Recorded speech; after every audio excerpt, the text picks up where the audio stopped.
Ei, ei, ei. Tô testando também, tá, Mineiro Vermelho? Aqui em cima. Oi, não entendi.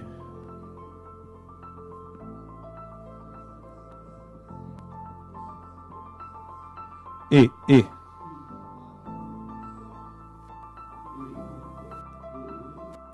Ei, ei, ei.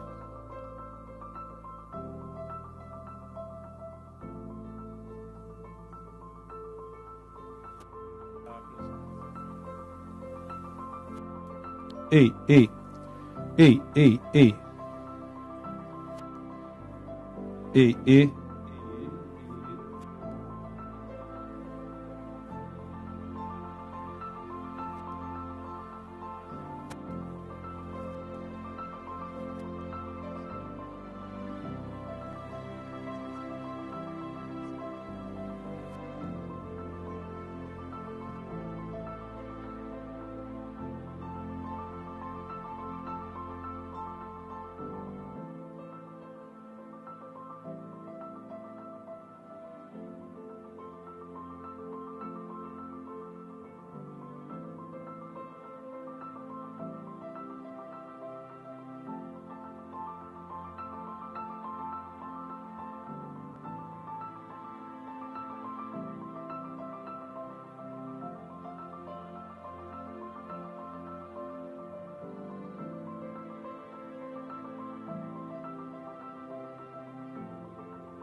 Boa tarde a todas e a todos.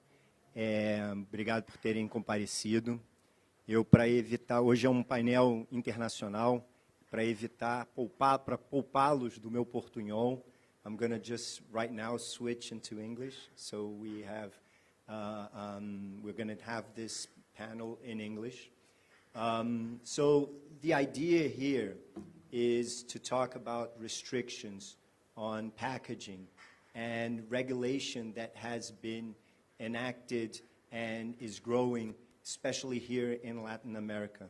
And for this discussion, we will have first Ariel Agustin, Senior Partner from Albaye Zaliaski, AZ, Chile.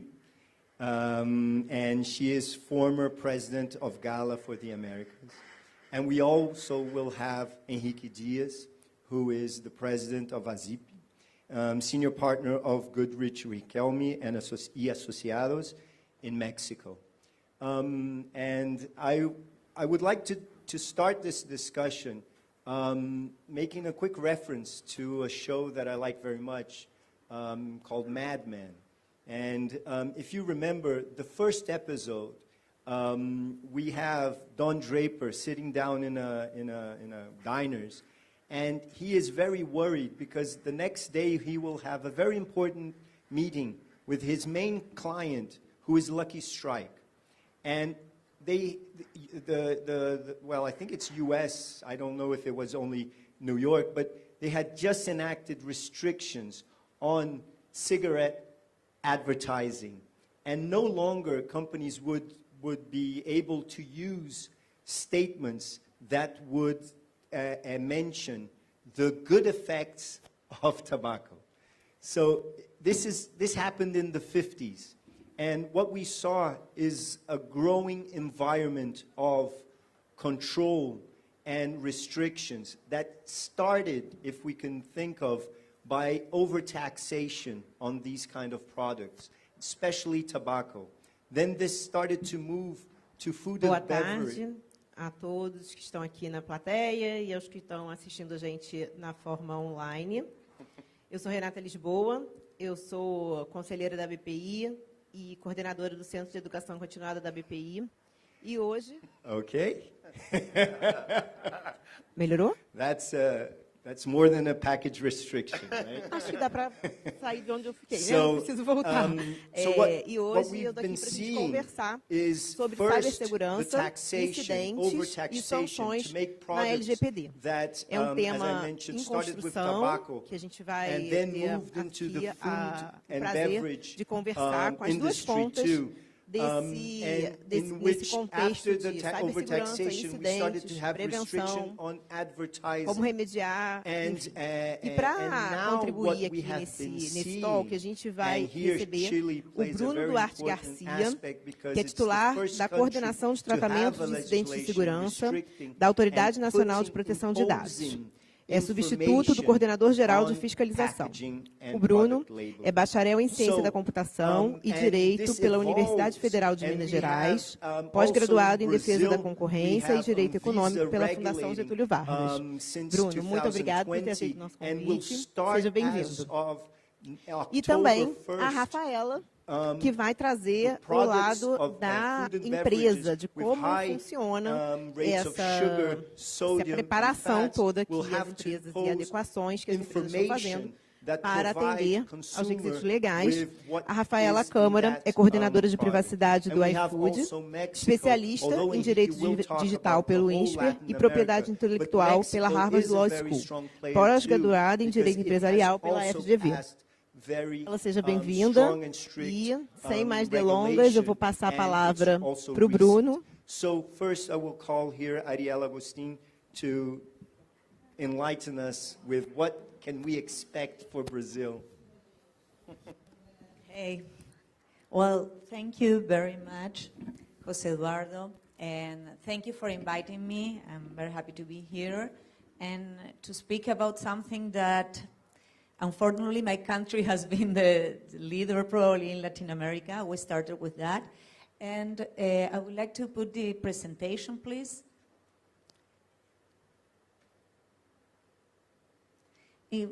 I'm gonna start in the same line that you were talking about, Jose Eduardo. It was, I remember 10 or 12 years ago when I used to speak about all these things, I used to start with this image.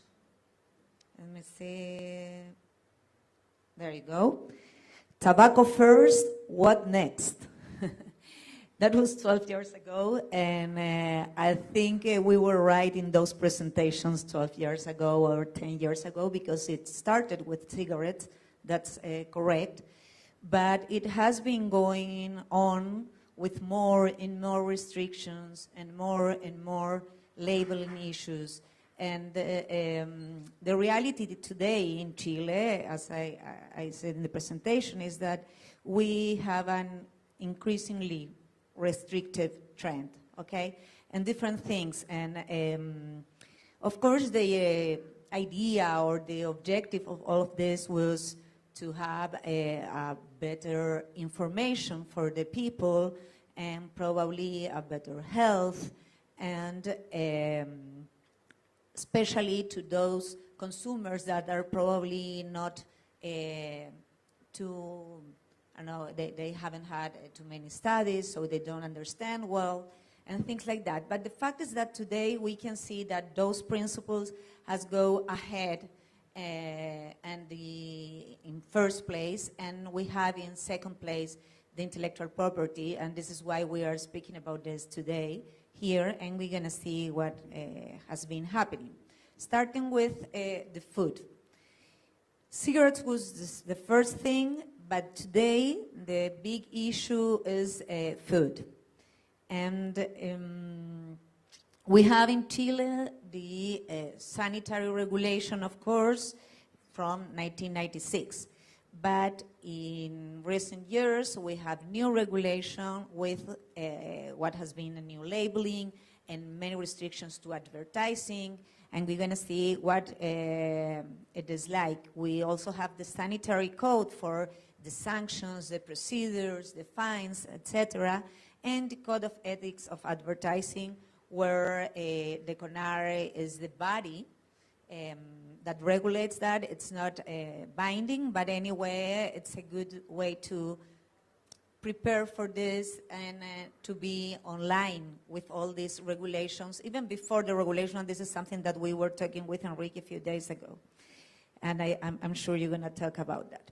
So what the label must have? Well, we have this is kind of regular, I think, for everybody and for every country. You need to put the food name, the contents, right? Manufacturer, country of origin, sanitary authorization, and so on. And then we see also if we have biotechnological modification, that's something that might be new. It must be in Spanish language in Chile. We also have provision to include any misleading information and no therapeutic or curative effects and things like that, that I think it might be something that we were all prepared for, and it's kind of what we say must be the accurate information in the labeling. But then we had, a few years ago, this new regulation that we can see in other countries today. It was in 3 stages or 3 phases in which we have a limit of calories, a limit of sodium, sugars, and fat. And if you are over those limits, then there are many restrictions that comes with that food. As you can see here, there are the 3 stages. This is for solids, and it was progressive, like 1 year with, for example, 350 calories, then a year after 300, and then 275, which is the last line is what is today. And there you have the same thing for liquids. But the important thing is what happens when you are over those limits.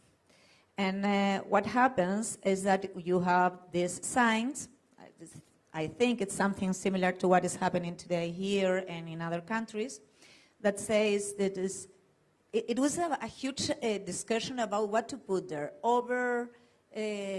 Well, finally it was high in calories, high in sodium. It was decided that was the best way to put it. It is big. It's not a small sign. It's a very, very big sign. And then in the first years, many of the companies of the food industry were very upset about this, how they're going to put it, what is going to happen with the small food and things like that. It was also a big discussion. Today, we are all used to see it in supermarkets. And I mean, some products were a surprise for the people. Let's say, oh, I thought this was a dietary thing that was light, and it's not. But most of them are products that we all knew, right? That they have high sugars or high. So at the end of the day, it hasn't been a big issue. And it's for all food, almost. I mean, here we have some exceptions, like the food that is given in the moment, is prepared in the moment, or packaged in the moment, or vegetables or fruits. We also have here the condiments and things that are used to prepare other foods. But most of the food is, needs this kind of labeling, okay? But as I said, the problem is today not the labeling or the signs that we saw in black, but many other prohibitions. What is prohibited? It is prohibited to make advertising to minors, the commercial hooks, it is to say promotions, and one of the discussion was exactly what is a hook.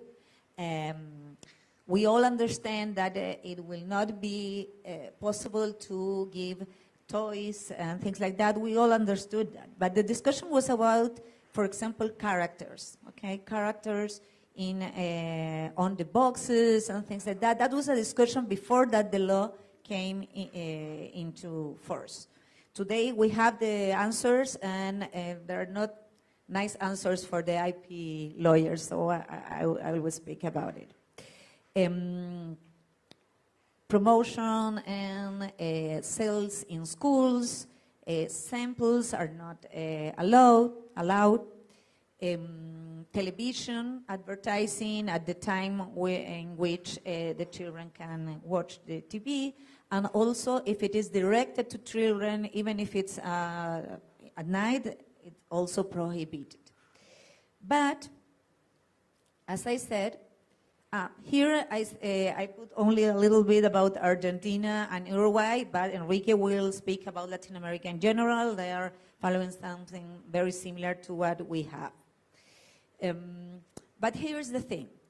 At the end of the day, as you can see, for example, tricks used to be like that. Probably there are some people from the US here, and I don't know if in Brazil it's the same, but we were used to see that rabbit, right, in tricks. Today in Chile, the tricks looks like the other one that you see on the other side. So there is no character. The same happened with Pringles and other products. But some companies decided to try to go on. Why? Because when this law was in discussion, the government promised to the industry and to the IP law that IP rights will be respected. So if you have a character that is also a trademark, you will be able to use it. Unfortunately, that's not what has happened. And you can see this is one real case that is today in the appeal court and will probably go to the Supreme Court. In the appeal court, the hearing was 2 weeks ago, and we don't have the result yet. The ruling is not ready. But in the lower court, the court decided that these characters were actually advertising and hook directed to children. So what happened here is that there was a fine against the company. The company went to the court thinking about what was promised to the industry at that moment, and until today, the company is losing. I mean, I don't know what is going to happen in the appeal court. As I said, the hearing was 2 weeks ago, or in the Supreme Court. But we have another case.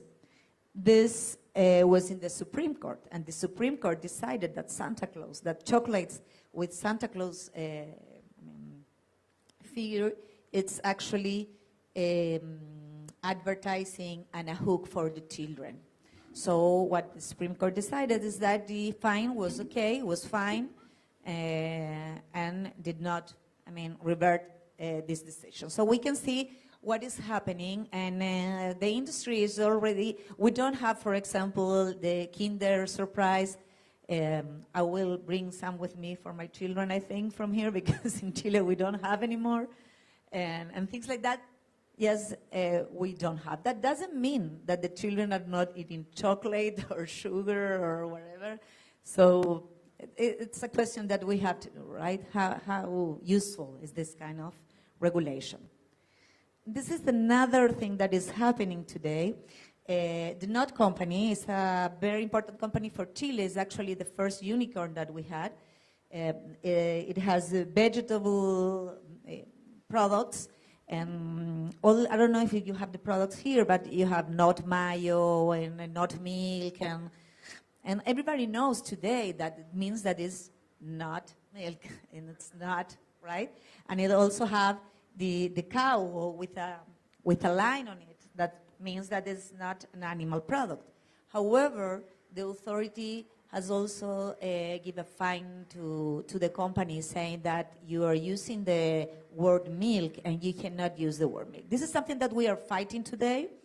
I have the honor to be part of that fight.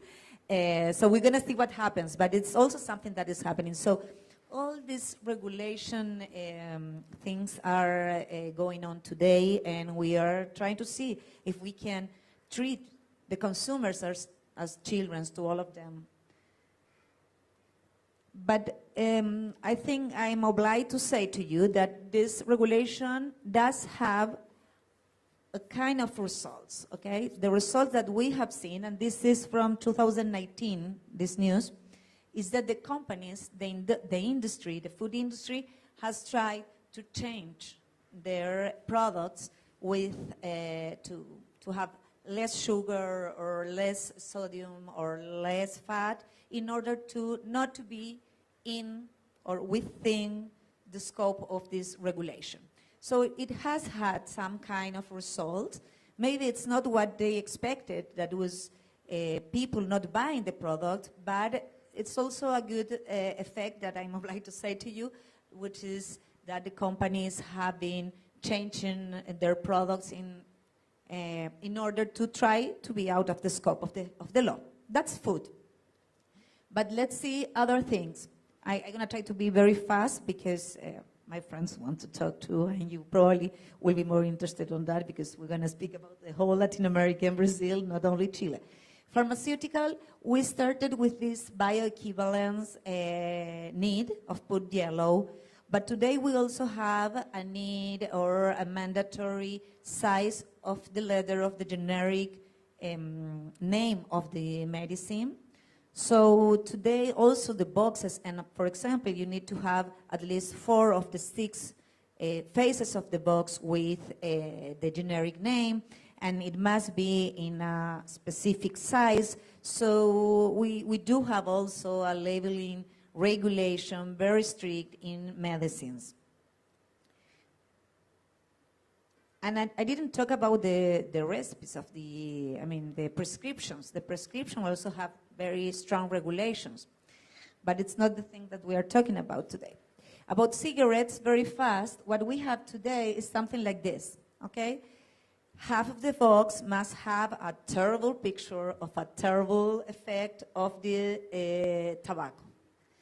This is what we have today. But we have a law that is in the Congress that will be more strict regarding it's going to be a really plain packaging, only white, and any kind of advertising will be prohibited. Well, today it's also like that, but at least you can put in the business where you are selling it, you can put your boxes. That will be prohibited too. And it's in the Congress. In any moment it will be out. And now in Chile we have other problems, and this is why we are more in the political issues, but it's something that should happen very soon. I'm going to go faster here. Alcoholic beverages. This was slower, and I think for a very obvious reason, and it's because in Chile, wines are very important and a very strong industry. But that's the only reason, because if you see, today we are going in the same way. We used to have all this kind of advertising, right? And the brands could be in the T-shirts and the products and the TV. Today that's not possible, and we have a law that is already enforced, but we need a regulation that should have been ready this year. It's not ready yet, but probably will be in a couple of months, according to which no T-shirts. The only thing in which will be allowed to have the name of the brand of alcoholic beverage will be in a mega event, sport event, and only to mention the brand. That's all. But it will be very, very restricted. So this is also what we were talking about. So as I started, is an increasingly restrictive trend that we can see. It started with cigarettes, followed with the food, then we have medicines, and today we have the wines. So that picture that I used to show 12 years ago, today is a reality. And today we have to make a very big effort to use a brand, an attractive brand. First, of course, because of the third parties' rights, but today is almost more about regulation. The problems are the regulation. So that is what I have today to talk. Thank you. Thank you very much, Ariel. So I think the main takeaway I would like to call out here is the challenge when advertising restrictions meets intellectual property. When you have a character which is trademark protected and you cannot use that because the regulator understands that that is a form of advertising, that is a challenge, because I don't think the government is willing to pay companies what they have invested and recover the investment because they're no longer able to use these trademarks. So before we open to, we will have a discussion, okay, a round table here with you. But Enrique, please, I would like to hear your thoughts. Thank you very much. My name is Enrique Diaz, currently president of ABPI and partner of Goodreads Riquelme in Mexico City.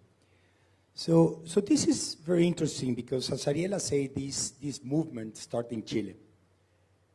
The first concept here, or the first principle would be, we are talking about two very important assets, health and intellectual property. The problem is, I believe that when everything started for brand restriction many years ago, we thought, or IP people thought, that we could make a direct fight against health. Health will always win. So we need to change that statement. During the presentation, I'm going to include some of the marking requirements for some countries in Latin America. But most importantly, what I want to give you is some ideas of the evolution of this process. One of the things that we do a lot, I shouldn't use the word, but we do a lot in Latin America, it's copy. So once one country starts with a legislative process, there is another one that comes with another process and start. The most common situation between one and the next is that they become more stronger and aggressive. So one of the situations you can see as an example for Bolivia, for the legal requirements and the labeling exceptions, all of them, in all the countries you will see that the food supplements for babies are not included because obviously they're high in everything, but it has a reason. But additionally, you will see which brands or which industries have been better in their lobbying, because in some countries, some industries were not included. Some countries were included. So as an example, all the samples, they do not require in Bolivia all the marking requirements. But as a situation, for many years, this situation started with a marking like the one that you're having in Ibiza right now, that will start just with high sugar, high in everything. But this is just the beginning. As Ariela said, all the communities and all the countries get used to that. In Mexico, we are so used to see that everything is high, and we don't even care anymore. I remember that in the past, we used to review calories, or sometimes we used to review calories. Now, you see that it says 2,000 calories, and it says high, and the labeling and the marking is getting bigger and bigger and bigger. But nothing is changing. So I really believe that the most important situation for the IP holders and the IP owners is that they need to change the mindset. As IP attorneys, for several years, we fought for non-traditional trademarks. And now it seems that the only ones that will be allowed will be the word marks, and in the future, not even the word marks. So intellectual property is not just being threatened, it may disappear as we know it. So I really believe that the restrictions that are happening in all Latin America are basically because of a lack of effort from the government and the private sector to educate people. First, the private sector need to change the way that they create the products. They produce the products. And mainly I'm focusing to the food industry, which is, you know, the most vulnerable sector, which is the kids and everything, and most of the most important regulations have been around the kids. But additionally, the government started by charging excessive taxes for several products, cigarettes, alcoholic beverages, high products with high amounts of sugar, but then they decided to restrict it. And then situations keep changing and keeping. If you review the rules, I don't want to review each by them, the rules for Ecuador, for Bolivia, for Colombia, all of them are very similar, but get stronger and stronger and stronger. One of the important examples for me is what has happened in Mexico. We are still fighting in court the situation of IP. Obviously, all the characters were removed. So I think that in an incorrect way, what the private or the private sector is doing right now is that they are fighting decisions. Should we implement this? This law is not constitutional, situations like that. And what is happening, you know, as an example, we have many products that are pancakes. So in the past, it was very, very famous. We had several famous pancakes, which first they had to remove the character. Then they had the brilliant idea of making a transparent package and including the shape or designs over the product. That is being fought again in the court. And the last one is a situation that we have like with the Santa Claus. It's not a matter of believing or not in Santa Claus. Apparently Santa Claus has disappeared. In Mexico, we have a very famous chocolate of a rabbit that is made now by a company called Turin. So now there are a couple cases in which they're fighting the company because they say that it's promoting something that has high values in everything. So they are deciding, and what is being decided right now and what is being fought right now is whether can the shape of the product be a character itself. I really believe that they shouldn't win. It's a matter, you know, one of the situations that happens here is you're facing unfair competition because all these restrictions are given to established companies. Intellectual property is not here to fight society. Intellectual property transmit good things. So the companies need to work in transmitting people what they do for the benefit of the health. So they can maintain around and not receive one more restriction, one more restriction, one more restriction. All these restrictions are put into the established companies. But when you go to the street, I don't know, in Brazil is similar to Mexico City. You see all the food, you know, if I bought a sandwich here that is packaged and everything has 2,000 calories. The one that I eat in the street has 20,000 calories and grease and everything, but nobody's fighting that. And one of the main arguments of the government for not fighting that, it's because that is directed at a different class of people that doesn't have the economy to acquire those products. But the problem is, so you're telling me that the health issues are only in an economic sector? That's completely a lie. It doesn't go that way. So what we should face here, and I encourage you to fight it in Brazil because you're just starting, and I really believe that you should be more active protecting IP, but also training owners of IP of changing their mindset. Is that IP is good for all the classes, it is included for everybody, but you need to work also with the government. We are not, it turns out that the IP is the enemy.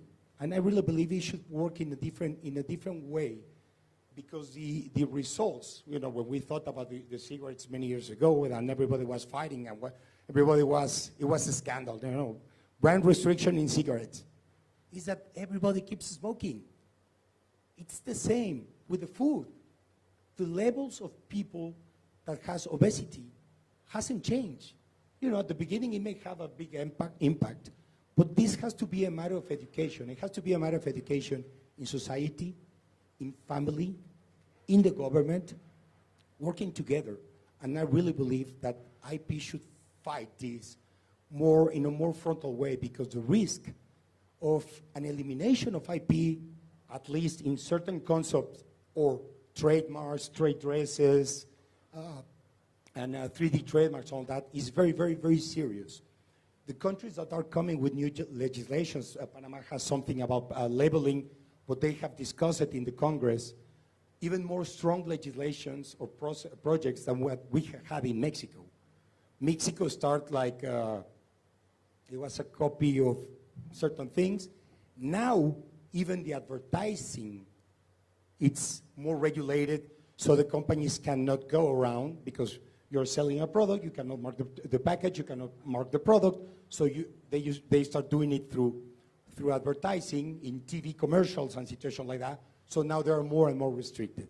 So the situation and for IP, it's really, really, really, really, my opinion, it's a front battle should be given here in Brazil. It's my recommendation. So you don't suffer the effects of the rest of the countries, that you will start like something and will impose more and more and more and more things that doesn't benefit what is supposed to be the most important principle, which is health. Thank you very much. Thank you very much, Enrique. And the takeaway I would like to bring here from your presentation was how you started. You said health always wins. It will always win. And this is correct. This is obvious. Nobody wants kids smoking.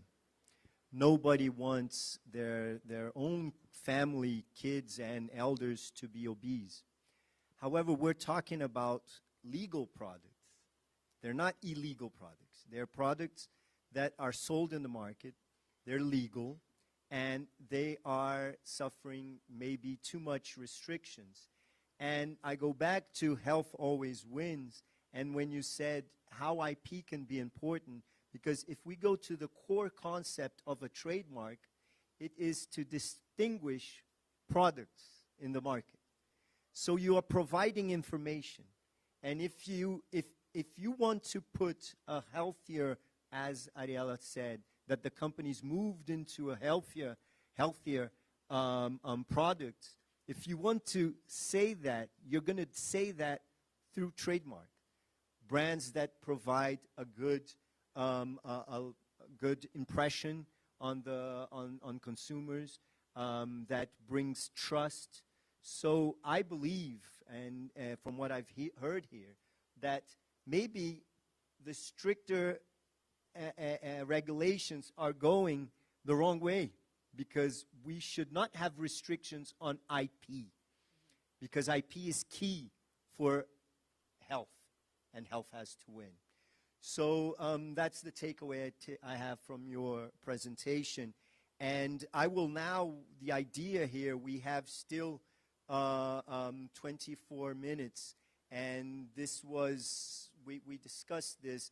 The idea is to have a discussion, a round table on the matter, because this impacts everybody in every industry, as Ariela says.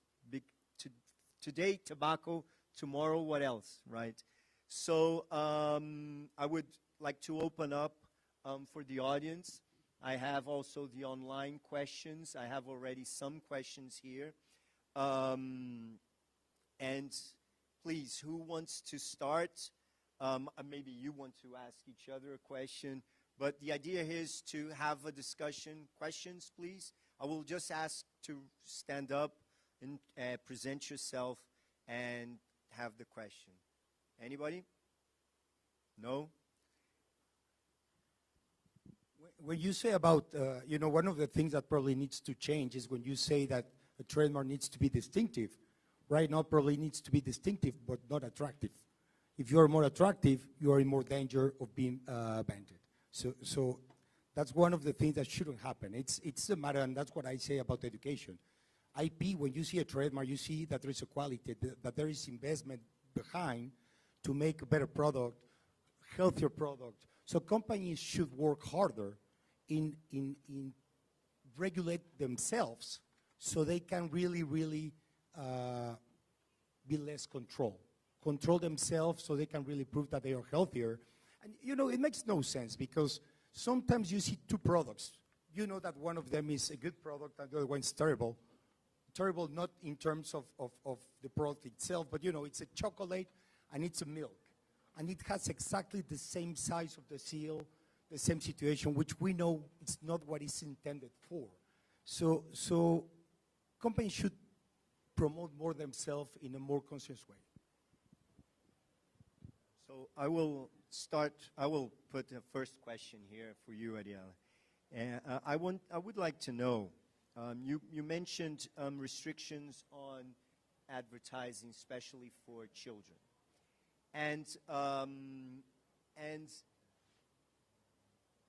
now with the internet, I would like to know in Chile, how has the enforcement been? Because recently I watched a presentation of Pedro Tavares, who's sitting there at Inter, and he was mentioning about these YouTube videos of unboxing. And unboxing is obviously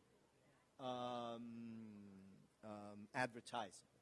And as a father of a 12-year-old that wants to have always the most recent Nike soccer boots, the unboxing is very strong, has a very strong appeal. But how is enforcement in the internet being done in Chile, please? Well, here the key of the regulation of this legislation is that, well, in TV it's easy, right? Because you have a time from, I don't know, I think it's 6 o'clock in the morning until 10 at night, that nothing can be advertised that might be against the children, let's say. Or can be dangerous for children, or of course in these cases are over the limits. But the regulation has a key, which is everything that is directed to children. So what must be discussed at court is, was it directed to children? Doesn't matter if it is in internet, is a YouTube video or wherever. If it is directed to children, and that is something that many times is subjective, like the unboxing. The unboxing is something subjective because you can say it's not directed to children. I mean, yes, it's a 12 years old, the one that is unboxing, but it's not directed to the 12. I don't know, but it might be subjective. So that will be the discussion, and that is the discussion in each case. Like, is it directed to children? Is it not? But as Enrique said, health always wins. So it's very difficult, and brands must be very careful with this kind of things. And they are being, I think, careful with that, trying to not to show a child doing the things. If it's something that is over the limits that the law established. This is why most of the companies are trying to not be in the scope of the law. That's easier. They can do whatever they want as long as they are, I mean, below those limits. So. Okay. Henrique, I would like here in Brazil, when we started restrictions on tobacco, one of the requirements was that tobacco companies could not use certain words that gave an idea of less unhealthy. So words like soft, words like suave, were no longer allowed to be used for tobacco products. Do you have the same in Mexico? And if so, how do you think, and now as an ABPI president for the rest of Latin America, what happens when you cannot use a word that is within a trademark? How is this this fight between, and not, here is not health, it's not using a word, it's maybe the word is information. How does it work? What have you been seeing? Well, in Mexico, as an example, the situation has been the same. You know, for many trademarks that were granted, including those words, because it was not just the brand, as an example, Marlboro Light. So basically, it remains as a brand that cannot be used anymore. So it's not just the restriction of the IP, but it's also the restriction to the use of your trademark, your registered trademarks. When you said at the beginning that the government doesn't have the capability of paying for damages, it's true. I really believe that the governments are responsible for that. But since regulations came later, nothing's going to happen. So at the end, those trademarks will lapse on time and will disappear on time. But that's the easy one. You know, for light, suave, and all that, you wouldn't have that problem. But the problem is when the trademark itself disappears because you cannot use it. And that is what has been evolving. And in Mexico, we have several cases like that. Several trademark cases of well-known or inclusively famous trademarks that are disappearing because of these requirements, which I believe that the problem is not going to be if it's IP or health, because health is going to win. But are they helping or not helping to the health, which is, for me, the most important issue. They are not helping, but they will still disappear. Any thoughts from Shili? Well, we do have the same regulation about light, but as you know, most of the brands have changed it to Kent 1, or they found a way to do it. So I think bottom line is that education is the only way to really, because you can see with tobacco that the new generations, they don't smoke, and most of them don't smoke, but they don't smoke not because they don't have brands or advertising. Advertising might help, I think it helped, but mostly because of the education. So it's easier for the countries, for the governments to do this regulation than do the long way of education. And you talked about something that I think it's very important, and it's, in Spanish we say expropiación. I don't know if in Portuguese is expropiación. It's really that. When you say to someone you cannot use your trademark that is registered, is actually an expropriation. I mean, they are taking your property, so they should pay. And that is something that is not happening, but it has been one of the arguments that we in Chile have used in some cases. It's it's not working, but makes a lot of noise because every lawyer knows that is exactly that. If someone takes from you a property because they need it for public health or for a more important right, that's an expropriation. So you must be compensated, right? And that is something that is not happening. What I think that we have to start to think about is what also Enrique said, is that we can't fight against this movement.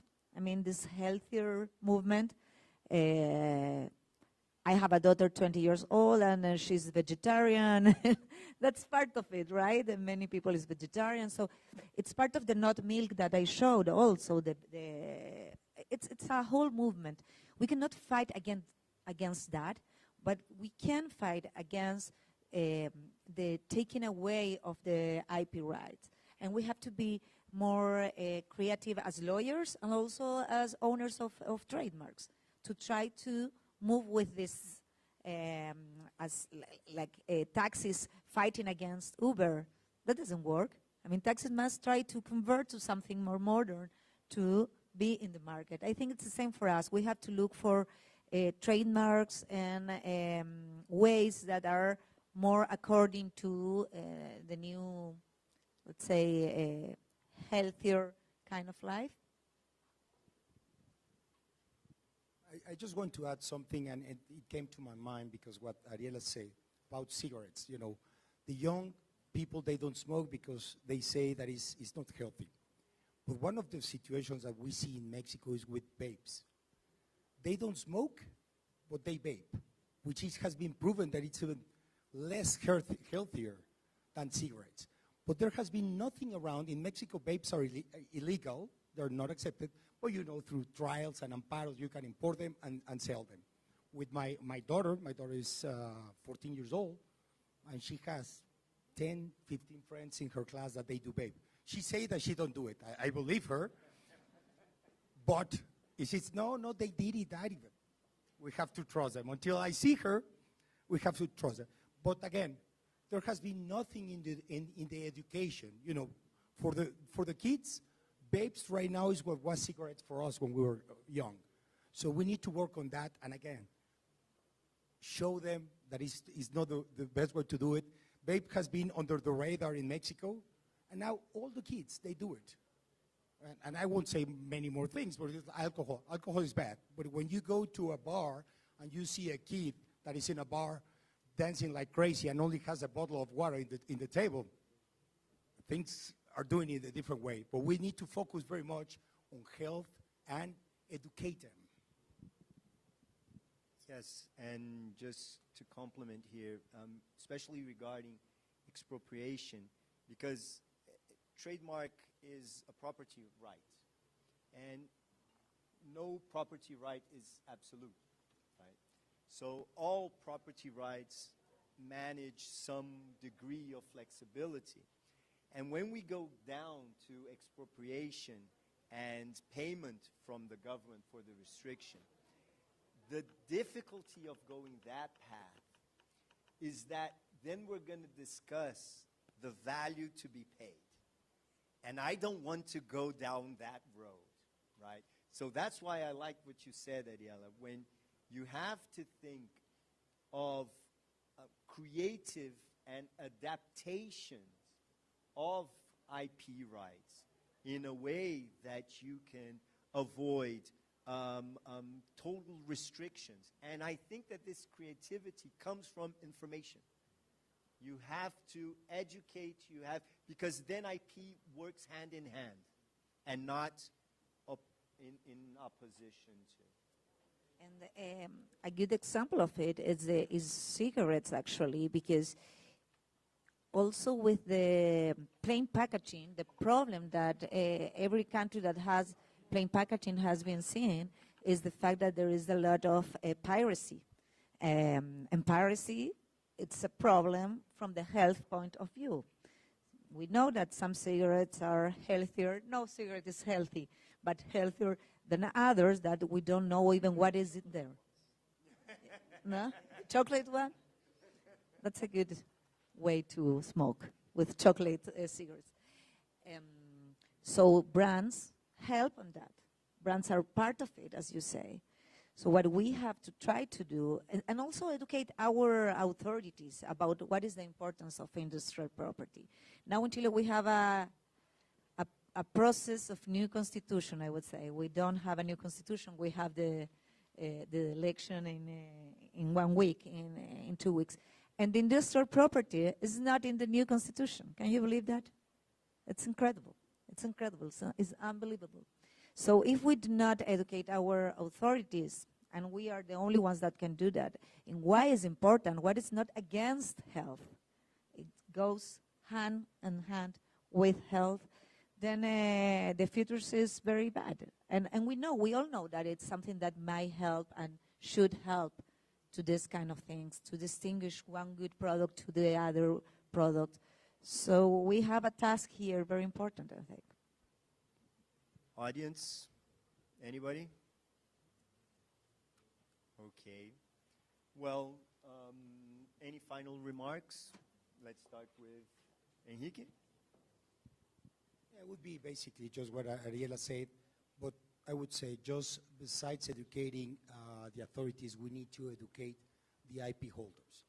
Because, you know, every time that something comes, they try to go around and around and around, and that's why the restrictions sometimes come more effective. So they have to work in themselves to prove that the product is a good product, is reliable, show to the authorities, show to the population that they are working together.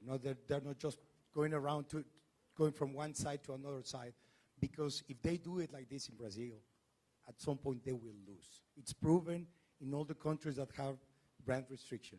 It gets narrow and narrow and narrow until the time that you're going to have only transparent packages, not even shapes. So what is going to be the difference between one product and the other one? Nothing.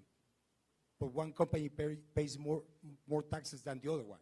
So there are many, many concepts that should be mixed here to work together, hand by hand, with society, government, and everything. If I can say something to Brazilians lawyers is that the good thing of the fact that Chile, maybe Mexico came before in this regulation is that you can see what has worked and what hasn't worked.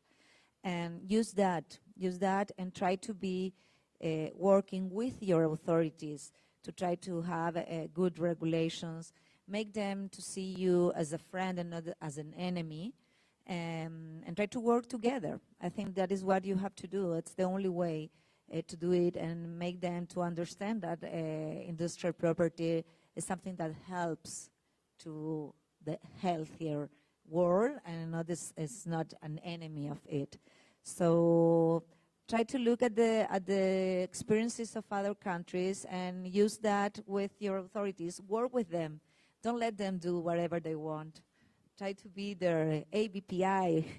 be there with the authorities in the Congress and everywhere where you are working on these regulations. In the health ministry, I guess you have also one health ministry and everything. And don't let them be alone in this path, because many times they don't know about this, and they make many mistakes. They might be thinking that what they are doing is something good, but they made big mistakes, and then it might be too late.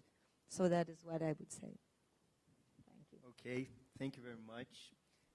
In Brazil, you mentioned the issue of looking at other countries. The regulation we have that's going to start now in October, interesting enough, that the sign is a magnifying glass and not the sign as a stop sign and traffic light.